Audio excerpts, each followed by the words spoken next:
But for now, let me tell you this now. We are told that the illicit cigarette market has been transformed into a multi-billion rand free-for-all for lawbreakers. That's according to a strongly worded statement by British American Tobacco SA. The company is now calling for an urgent inquiry after a report released by market research company Ipsos. Ipsos found that 41% of retail outlets nationwide sold cigarettes below the minimum collectible tax level of 20 rand and 1 cent. The lowest purchase price for a pack of 20 was around 9 rand. BATSA's general manager, Johnny Moloto, has called it, quote, tax evasion on an industrial scale, end quote. He joins me now via Skype to unpack the issues involved in this report. So, Mr. Moloto, good morning. Thank you for talking to me. So, this report by Ipsos, just tell me a bit more about it. How concerning is it?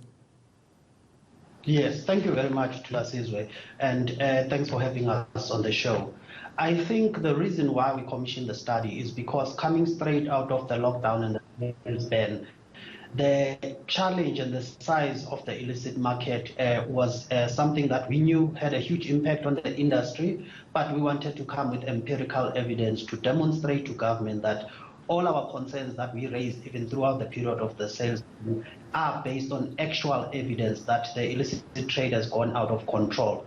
And we've seen this whenever we would go to the market, that, you know, prices are at a record low and products that we have never seen before are now flourishing in the market. And for us, the concern was that in spite of the numerous calls that we've made to governments, SARS in particular, this didn't seem to have the desired impact to enforce against this illicit industry. Hence, we decided that let's go with the study and go with a trusted company like Ipsos to actually do the study. And it's quite significant because we did it just ahead of the announcement of the excise on tobacco products, which was something that we're concerned about as well. Because if you increase excise on the already legal, highly priced legal products, you actually create a bigger gap between the tax-paying or duty-paid products and the duty non-paid products.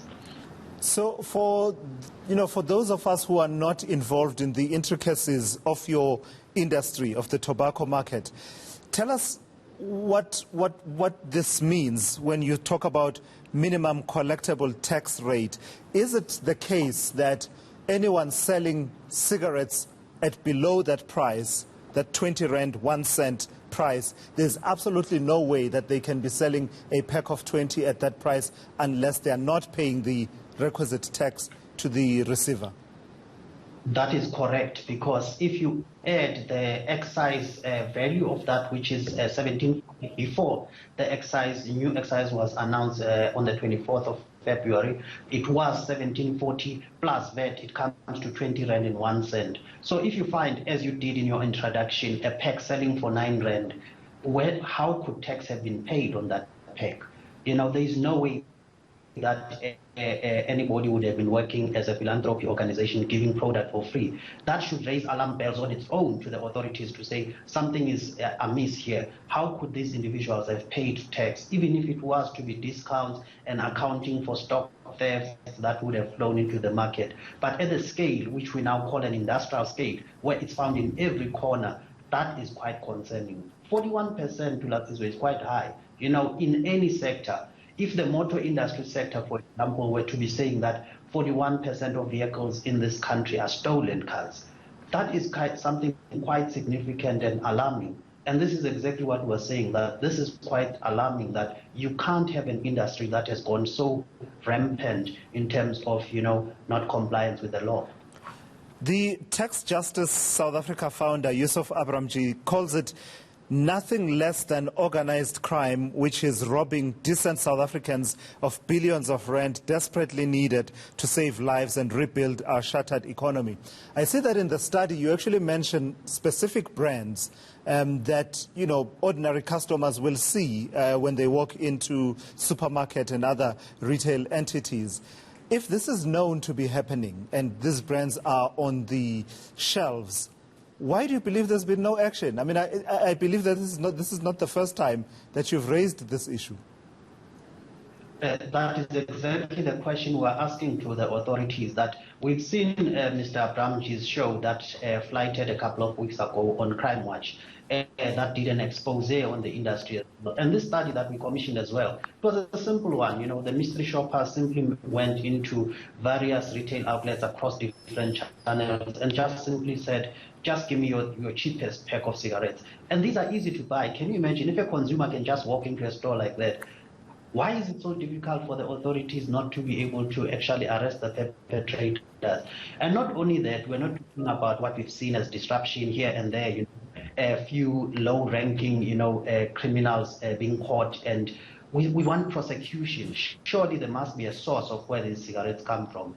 And three main manufacturers are mentioned in the study because that has been found that when you look at the pack of the brands that have been bought, it tells you who the manufacturer is. So if a research company can find that, law enforcement authorities with the resources and the necessary training should be able actually to get to the bottom of this matter and be able to effect prosecution. Our industry, the legal value chain that is suffering immensely out of this. After 5 months of a sales ban, and an extended period of rampant illicit trade, clearly we can't sustain this for an ongoing period without us also starting to take a serious knock. And this poses a very serious risk in terms of our sustainability and our viability, as well as the ability to retain jobs in the sector. Lastly, Mr. Moloto, what will you say to the cynical view that says this is just you, a big conglomerate, seeking to shut out new entrants into the market and basically trying to do in your competition? We've heard that argument before, which is why when our detractors actually raise that concern, we say, well, if you want an inquiry, bring one. We are actually welcoming one, and we would like actually the authorities to have a specific sectoral inquiry into our industry to get into the bottom of this matter and make sure that this matter is dealt once and for all. And the investigation must cover all manufacturers, whether be it us as BAT, as well as those that call themselves small, which are actually multi-billion industries. All right, thank you for that. That's Johnny Moloto. He is the General Manager at British American Tobacco South Africa, BATSA.